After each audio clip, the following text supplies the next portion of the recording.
Buenos días. Bueno, qué bueno escuchar que están despiertos y que podemos estar alabando al Señor. Vamos a orar, quiero que oremos antes de comenzar a estudiar la palabra. Yo creo que es muy importante. Entonces, si me acompañan orando, Padre, gracias Señor, te damos por la vida que nos das.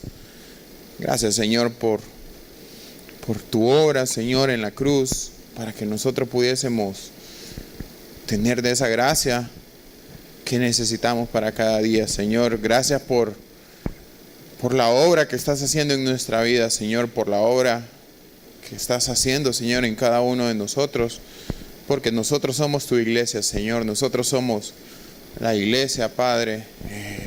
Nosotros somos los que formamos, Señor, tu cuerpo y queremos vivir, Señor, conforme a tu voluntad, Padre. Guíanos, Señor, al poder estudiar tu palabra. Habla a cada uno de nosotros, Señor. Ayúdanos, Señor, a que podamos venir humilde a tu palabra, Señor, a no pensar cuánto necesita esta palabra a otro, Señor. Cuánto necesita mi hermano de escuchar de esto, Señor, sino que podamos venir humildes, Señor, y entender que tu palabra es para nosotros, Señor, para mí mismo, Padre. Y tú me estás hablando a través de ella, Señor. Por eso es tu palabra. Gracias, Señor. Guíanos en este tiempo de estudio, Padre. En el nombre de Jesús. Amén. Ok. Hoy vamos a seguir estudiando Santiago. Sé que la semana pasada comenzaron el estudio de Santiago y hablaron un poco en cuanto al autor, el libro, cuál era el propósito en todo esto. Seguramente escucharon que Santiago es una de las cartas más prácticas en el Nuevo Testamento, el cual nos lleva, claro, es teología, es muy buena teología, pero también es algo que nos lleva a poner en práctica lo que conocemos. Y yo solo puedo imaginar Santiago, el hermano de Jesús, viendo cómo Jesús, siendo testigo, cómo Jesús le hablaba a los fariseos que tenían mucho entendimiento, mucho conocimiento, pero a la hora de poner en práctica esa teología, esa obra, no había vida en su corazón. Y él Santiago pudiendo ver cómo su hermano, Cristo mismo, podía decir, vivan de esta manera, actúen de esta manera, y él, teniendo la misma idea, pudo haber escrito la carta en Santiago. Y hoy vamos a ver específicamente el capítulo 1, y vamos a ver desde el versículo 2, pero, yo tengo una pregunta para ustedes. ¿Ustedes me creerían si yo les digo que yo hago el mejor pollo empanizado en el mundo? Si no me creen, pregúntenle a mi esposa. Es la única que lo ha comido. Pero ustedes me creerían. Seguramente dirían, a ver, ¿qué es lo que hace? Habría que verlo, habría que probarlo, a ver si es cierto, ¿verdad? Entonces, ante una aseveración, ante una declaración de esa manera, yo creo que habría que probar, a ver si es cierto que hago el mejor pollo empanizado del mundo. Cuando nosotros decimos algo, nosotros necesitamos asegurarnos que eso es cierto. Cuando nosotros le decimos a Dios, Dios, yo te amo, tú eres mi Señor sobre todas las cosas, no hay nadie a quien amo más que a ti. Créanme que eso también tenemos que probarlo, a ver si es cierto. Y una buena manera de probar es a través, valga la redundancia, a través de las pruebas. A ver si es cierto que mi prioridad, a ver si es cierto que si lo primero que yo hago es buscar al Señor cada día. Porque yo creo que, por favor, que me levante la mano, ¿quién no pasa por pruebas aquí? ¿Quién no está pasando de repente una prueba actualmente? Una dificultad. ¿Quién no está siendo probado? A ver si es cierto que Dios es su único Dios y su único Señor. Entonces, una manera de medir o de examinar mi crecimiento, examinar mi fe en el Señor y mi vida, mi confianza, es a través de las pruebas. Qué bonito es alabar a Dios y le damos gracias cuando tenemos todo, cuando nos acaban de dar una buena noticia, cuando tenemos el problema resuelto, cuando lo bueno nos está pasando. Qué qué bello es poder alabar a Dios. Y nos gozamos cada vez más cuando estamos pasando por esa buena situación. Pero qué difícil es recordar o entender de que Dios también me está probando o me va a probar y que aún así yo necesito alabar al Señor. Entonces lo que quiero que miremos hoy es, ok, examinemos nuestro crecimiento, examinémonos a nosotros mismos. No es para el pastor Juan, vamos a ver cómo le cae este mensaje a él y lo vamos a ver si está actuando de la mejor manera. No es esa la idea. Es poder ver mi vida, poder ver cómo estoy actuando yo en esas situaciones. Entonces vamos a leer Santiago capítulo 1. Perdón, no estoy acostumbrado con micrófono, pero vamos a tratar de hacerlo. Quiero que leamos Santiago capítulo 1 y vamos a leer primero los capítulos, versículos del 2 al 4. Hermanos míos, tened por sumo gozo cuando os halléis en diversas pruebas, sabiendo que la prueba de vuestra fe produce paciencia. Mas tenga la paciencia su obra completa, para que seáis perfectos y cabales, sin que os falte cosa alguna. Y bueno, pensando en las pruebas, yo creo que es entender, yo creo que cada uno de nosotros estamos pasando por pruebas y estamos hablando de algo que prueba a ver si mi fe es verdadera. No estoy hablando de una prueba que tenía mi sueldo, me lo gasté comiéndomelo, jugándolo, haciendo otra cosa y estoy apenas en ¿qué fecha es hoy? 16. Me faltan 17, me faltan 13 días para que me paguen otra vez y estoy pasando una prueba porque ya no tengo dinero. No, esa no es una prueba, ese es producto de mi pecado. Estamos hablando de algo, de una prueba en la cual se me está dificultando el vivir porque quiero vivir para el Señor. Si tengo a alguien enfermo, de repente un pariente enfermo o yo mismo estoy enfermo, si estoy pasando una necesidad grande, si estoy siendo rechazado por mi fe, estamos hablando de algo que en realidad va a probar qué tan fiel estoy siendo como creyente. Y lo primero que necesito examinar es mi actitud.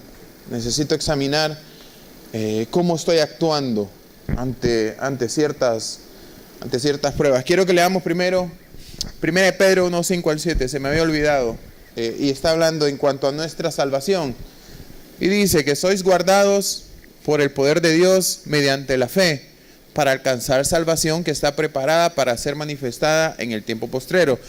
La idea de nuestra salvación es que ahorita somos salvos, porque ya si morimos, vamos a estar eternamente con el Señor, pero la idea también de que Dios quiere hacer una obra en mí, quiere seguir obrando y que yo pueda vivir para Él, y que yo en ese momento voy a ver una salvación terminada. Dice, en lo cual vosotros os alegráis en esa salvación, aunque ahora, por un poco de tiempo, si es necesario, tengáis que ser afligidos en diversas pruebas.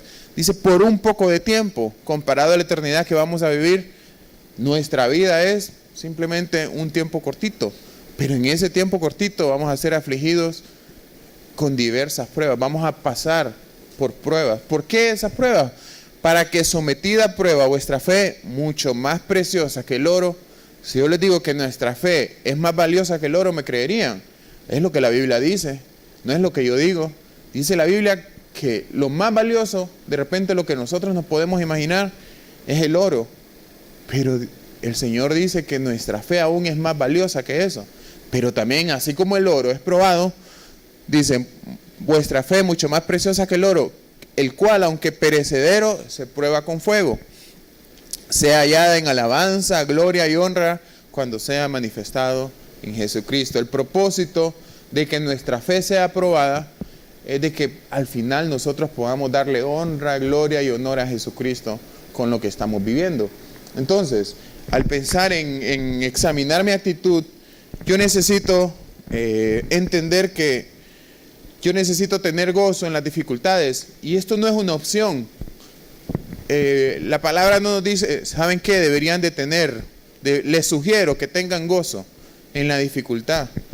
No está diciendo, sería bueno que tuvieran gozo, aun cuando están pasando dificultades. No dice, que nos gocemos, es un mandato. Tened por sumo gozo. No hay nada. Y la idea de sumo gozo es que yo pueda estar alegre, gozoso, pero no la idea de estar sonriendo todo el tiempo y me pasa algo, una dificultad y estoy sonriendo. No, pero estoy confiando en el Señor y tengo paz de que el Señor está haciendo la obra en lo que me está pasando. ¿Quiénes? Ok, lo siento, yo creo que les estoy estorbando a algunos ¿será que me puedo pasar por allá, Juan? Sí, permiso. Gracias, solo que me vas a ayudar a avanzar.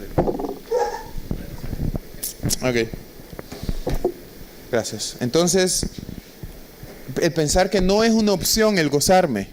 Gracias. El pensar es que yo necesito hacerlo, es un mandato. Si no le estoy haciendo, si no me estoy gozando en las dificultades, quiere decir que yo estoy desobedeciendo a Dios. Yo estoy incumpliendo su mandato.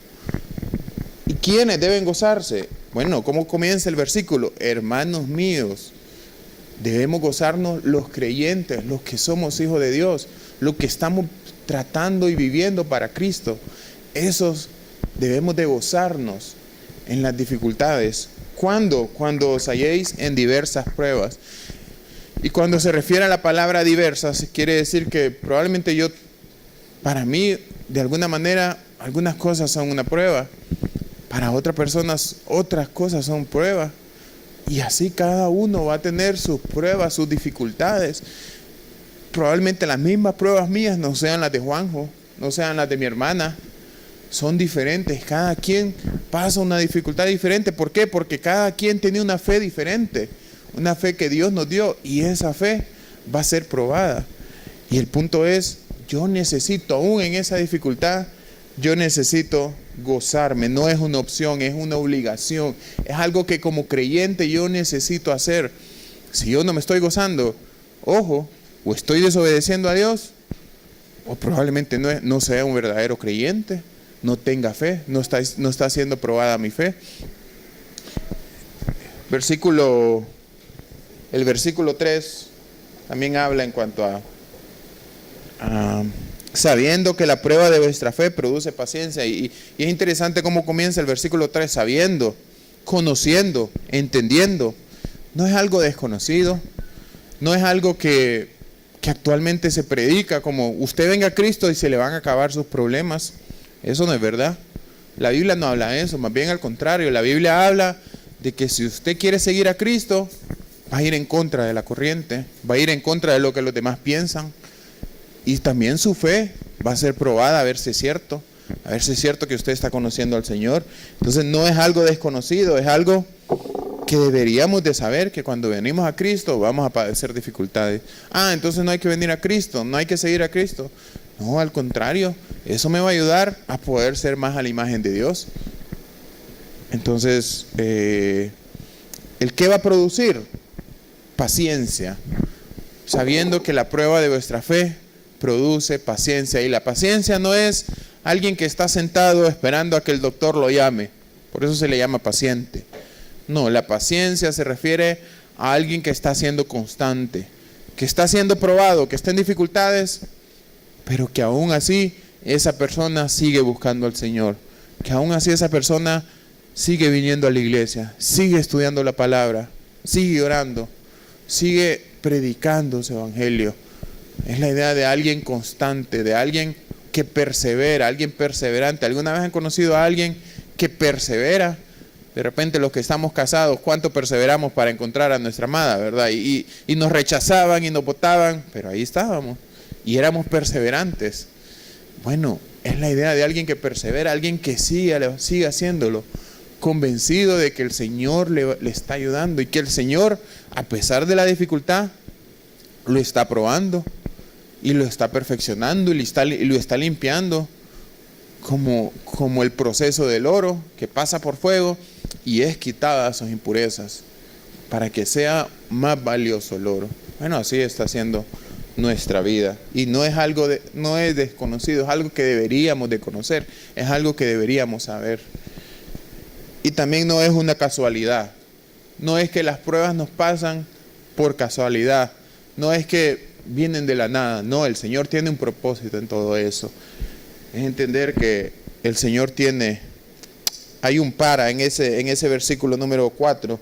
Entonces, esa persistencia, esa constancia me va a llevar a la obra completa, me va a ir perfeccionando en su obra. La idea de perfecto, cuando habla el versículo 4, la idea de perfecto habla de alguien maduro, que el propósito en todo esto es que nosotros podemos llegar a ser maduros. La idea de alguien completo es alguien que está listo. Es como cuando venimos a la iglesia, nos levantamos temprano, desayunamos, nos bañamos, comemos y estamos cambiados y estamos ya esperando, listos para venirse a la iglesia. Es alguien que ya está listo, que ya está completo, que ya ha cumplido con lo que le tocaba. Y la última parte del versículo dice que seáis perfectos y cabales sin que os falte cosa alguna. La idea de cabales es alguien completo, es alguien sin que les falta cosa alguna, es alguien capacitado, alguien que puede hacerlo, que está viviendo. ¿Por qué? Porque tenemos el Espíritu Santo, estamos capacitados, no tenemos excusa. Y no es casualidad, dice 1 Corintios, ya se me fue la cita, 10:15. Que no nos ha sobrevenido ninguna tentación que no sea humana, ninguna prueba que no sea humana. 10:13, perdón. Pero fiel es Dios, que no os dejará ser tentados más de lo que podéis soportar o resistir, sino que dará juntamente con la tentación la salida. ¿Para qué? Para que podamos soportar. El Señor no es casualidad, no es que se le está saliendo todo de control. Al contrario, Él lo está haciendo con un propósito. Él nos da la salida.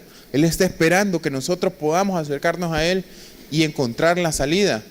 ¿Para qué? Para que seamos perfeccionados, para que seamos completos, para que seamos capacitados y maduros. No puedo pretender yo pensar en que mis cantos, cuando yo canto y le digo, Señor, tú eres todo para mí, yo quiero adorarte, yo quiero seguirte, pero cuando vienen las pruebas, ¿cuál es mi reacción? Ay, Señor, ¿y por qué me pasa esto a mí si yo no hago nada malo? Pero entender que el Señor quiere que yo sea perfeccionado en eso. ¿Cuál es el proceso? Ok, pensemos en ese proceso.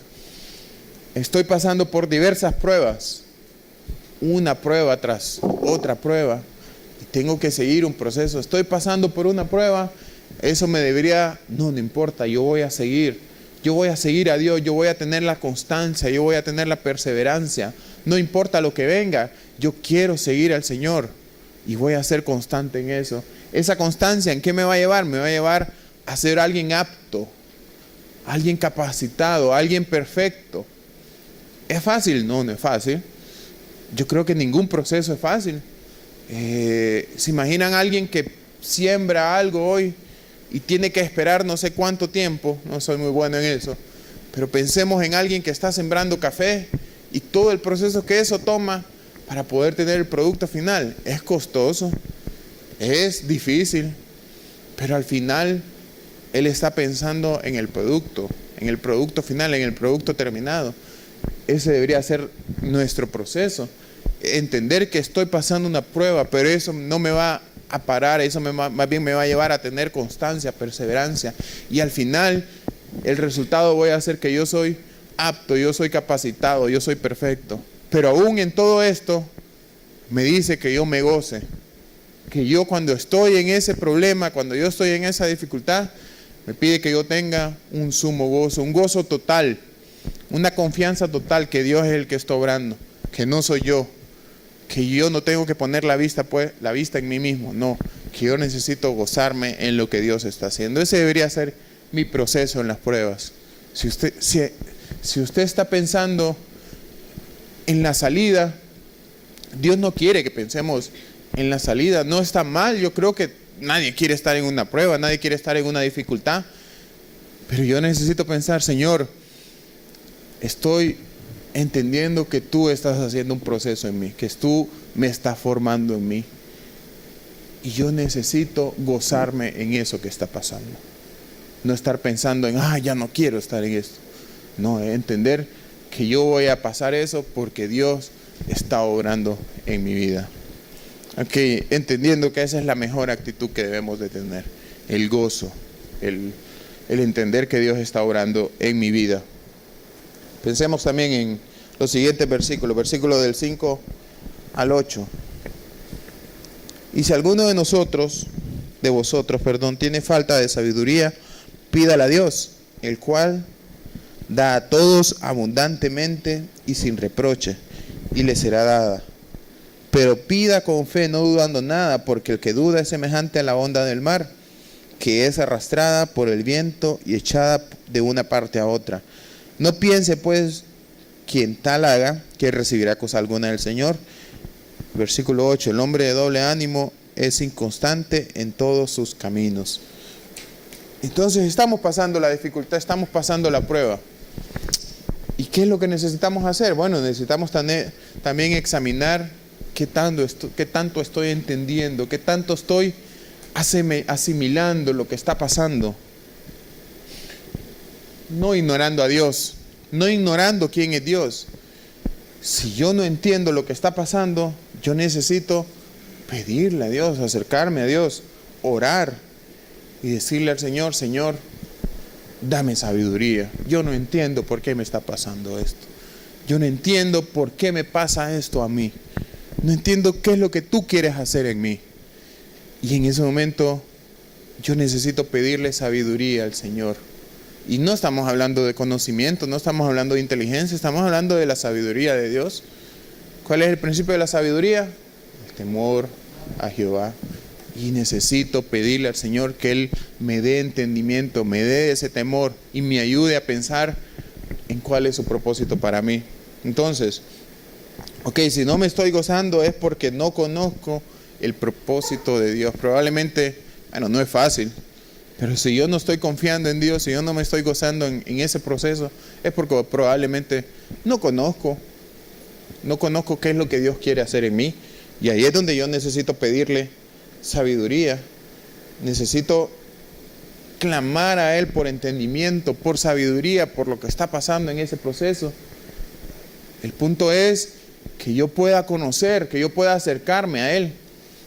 Ustedes sabían si tuvieron la oportunidad de crecer con su papá, ustedes sabían en qué momento, a qué hora podían ir donde su papá y pedirle lo que necesitaban. ¿Por qué? Porque ustedes lo conocían, porque ustedes sabían en qué momento Él les iba a dar lo que necesitaban o lo que le estaban pidiendo. Bueno, dice la palabra del Señor que nosotros nos podemos acercar a Dios y dice, pídele a Dios, el cual da a todos, ¿cómo? ¿Cómo da? Abundantemente.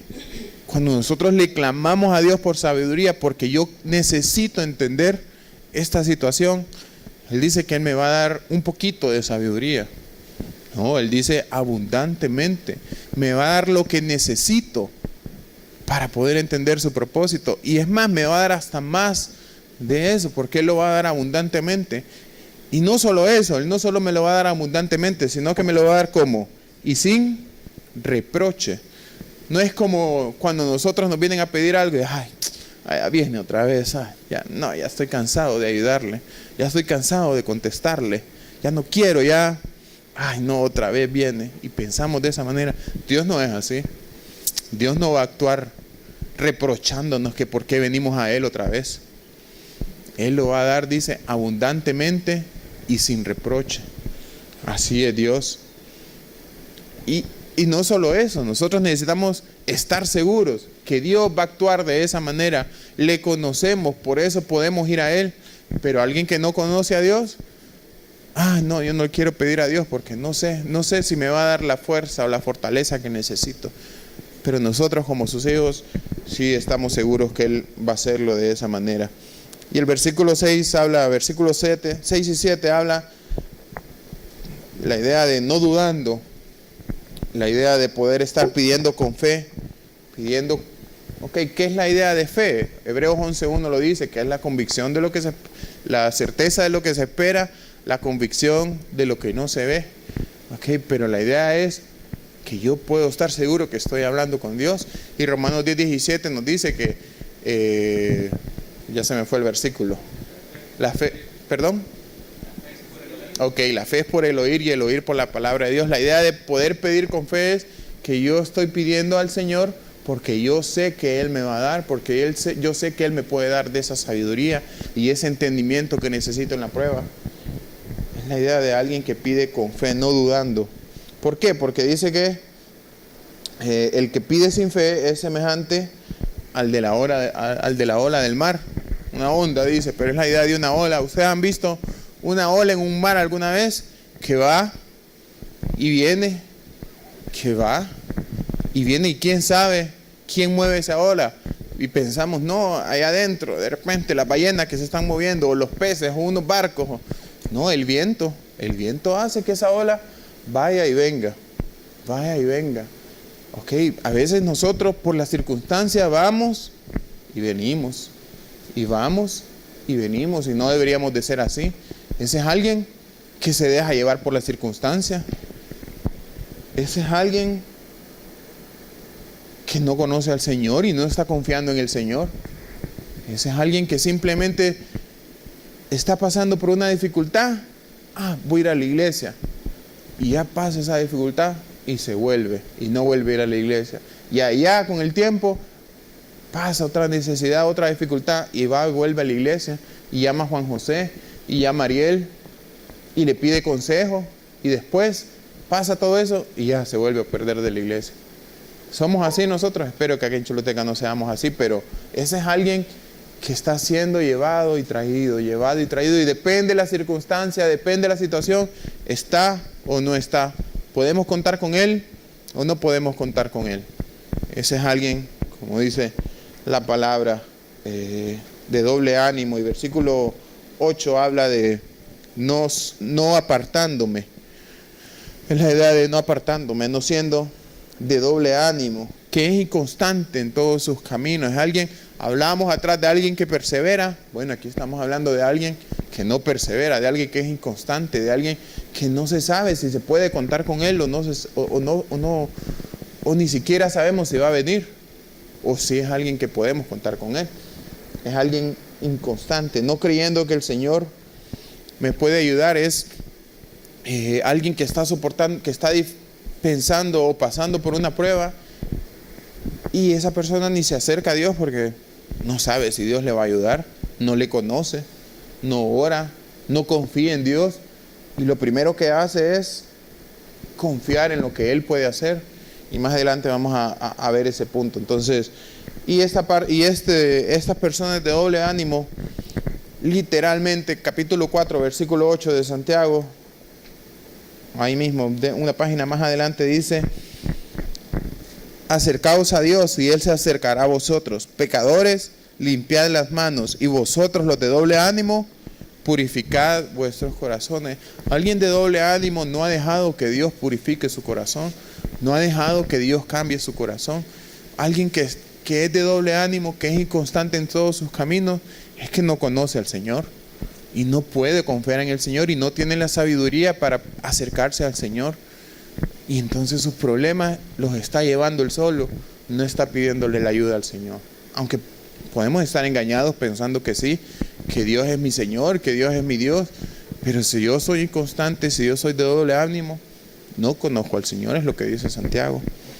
Entonces, es alguien que simplemente, ve, allá el otro día me dijeron que yo podía orar y que Dios me iba a librar. Dices, bueno, voy a probar a ver si es cierto. Y hace las cosas como probando, como diría el Chapulín Colorado, sin querer queriendo. Y hace y ora y pide a Dios, pero así como que voy a tratar a ver, de repente y Él me puede librar. Alguien que no tiene fe, alguien que no tiene certeza que Dios lo puede ayudar. Esa es la idea de alguien que está dudando, alguien que es de doble ánimo, que tiene doble ánimo. Versículo 9, del 9 al 11 vamos a leer. El hermano que es de humilde condición, gloríese en su exaltación, pero el que es rico en su humillación, porque él pasará como la flor de la hierba. Porque cuando sale el sol con calor abrasador, la hierba se seca, su flor se cae y perece su hermosa apariencia. Así también se marchitará el rico en todas sus empresas. Entonces, yo creo que también necesitamos examinar mi confianza. ¿En dónde está puesta mi confianza? Puede ser que mi confianza está en mis capacidades y vienen las dificultades y lo primero que pienso es, hey, ¿cómo puedo resolver este problema? Y lo primero que pienso es, ¿qué puedo hacer yo para resolver esta situación? Y estoy pensando en mis capacidades, estoy pensando en lo inteligente que soy, o lo que creo ser. Estoy pensando en cómo yo puedo resolver sin ir a Dios. No hay problema, yo tengo unos contactos. Yo soy bien inteligente, yo tengo una maestría en resolver problemas, yo tengo esta capacidad. Y lo primero que hago es pensar en mis capacidades. Por eso dice el versículo 9, el hermano que es de humilde condición, gloríese en su exaltación. ¿Qué necesito? Necesito entender que yo debo de tener humildad. Y la idea de humildad es que Señor, yo no puedo con esto, no puedo con estas dificultades. Yo te necesito, yo ocupo de tu ayuda. Ocupo que seas tú quien obre en mi vida, que seas tú quien obre en esta dificultad.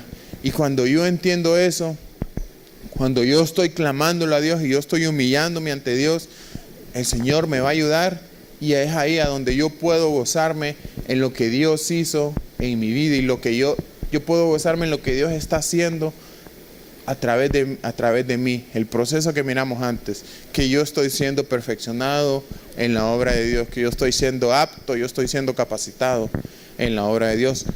Pero no es pensar en lo que yo puedo hacer. Al final de todo eso, yo me gozaré porque yo estoy esperando en Dios. Versículo 9 habla de eso. El versículo 10 dice, pero el que es rico en su humillación, es la idea de gloríese en su humillación. Entonces es pensar que yo no necesito estar confiando en mis posesiones. Viene una dificultad y lo primero que hago es, ¿cuánto tengo que pagar para resolver ese problema? Tengo que ir a sacar un préstamo para resolver mi problema. No, tengo que ir a pedirle a mis contactos. Tengo mis contactos que me ayuden en esa dificultad. Porque siendo honestos, muchas de esas pruebas lo que más pensamos es, dinero. ¿Cómo debo resolver ese problema? Pero en realidad estamos buscando a Dios primero. Estamos orando y decirle a Dios, Señor, dame sabiduría, dame entendimiento, ¿cómo puedo resolver esta situación? ¿Qué quieres mostrarme a través de esta situación, a través de esta prueba? ¿Pero qué? ¿Nos estamos confiando en lo que tenemos, en lo que podemos llegar a tener o conseguir? El rico confía en lo que tiene. Más adelante van a aprender eso en Santiago, seguramente, cuando dice que las riquezas se agarran moho y van a testificar contra aquellos que confían en ella. Creo que lo dice el capítulo 4. Entonces, el rico confía en lo que tiene. El poderoso, el que humanamente poderoso, confía en sus contactos, y ahí es donde está su seguridad. Pero más bien esa persona va a ser humillado.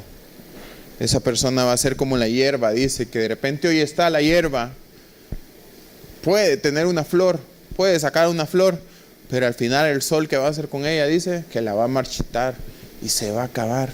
Va a haber un momento en el cual el Señor le va a dar a cada quien lo que se merece. Y si el rico está confiando en sus riquezas, en sus posesiones, en su poder, entonces esa persona va a ser humillada, dice ese versículo de Santiago.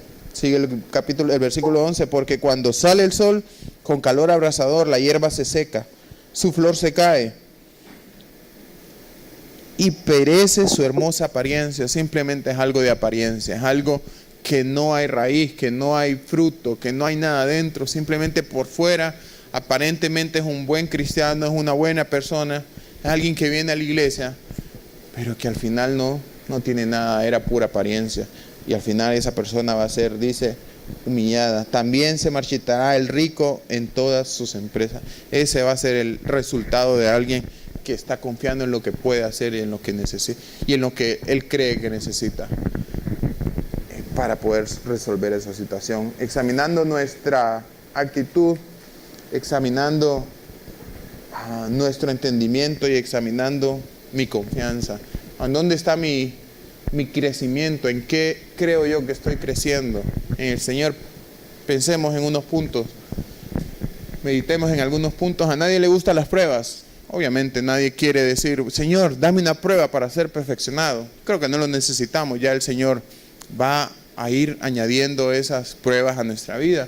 A nadie le gustan las pruebas, pero cuando estoy en ellas debo recordar que Dios está trabajando en mí para hacerme a su imagen. Cuando yo estoy en esa prueba, lo que a mí me consuela, lo que a mí me goza es, al yo resolver esta prueba, voy a ser más a la imagen de Cristo. Eso es lo que queremos al final.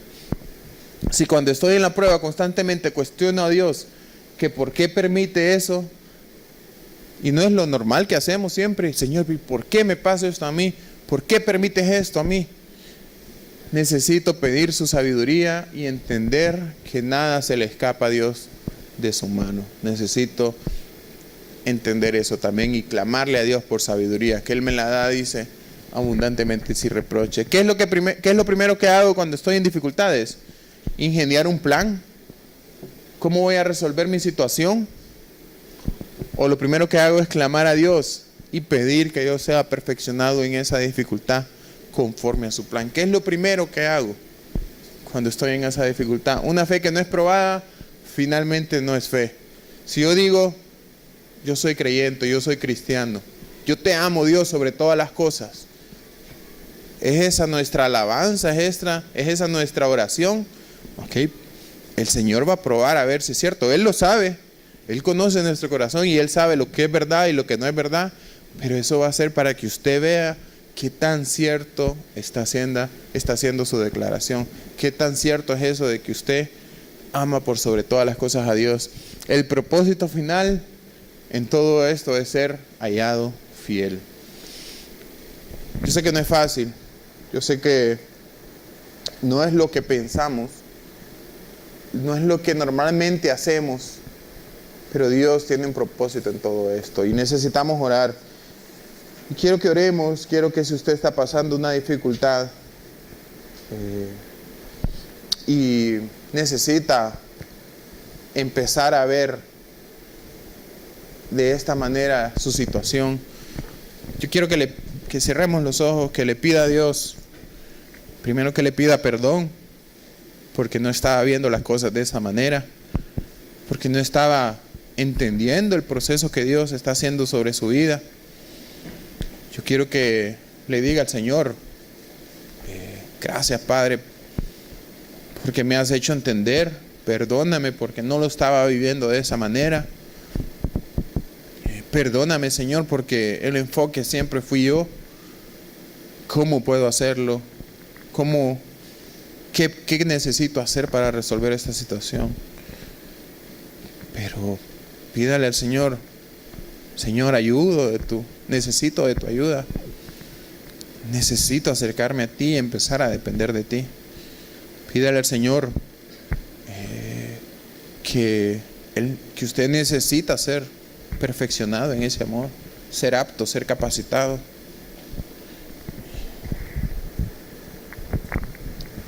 Señor, te damos gracias, Padre, por tu palabra, Señor, porque es perfecta, Señor, y porque llega a nuestros corazones, Señor.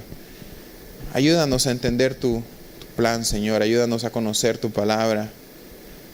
Señor, ayúdanos a clamar por ayuda, Señor, por sabiduría, a no quejarnos, Señor, sino a conocerte, Padre, aún más, a saber que tú eres generoso, que tú no nos das las cosas renegando, Señor, como nosotros lo hacemos muchas veces, Señor.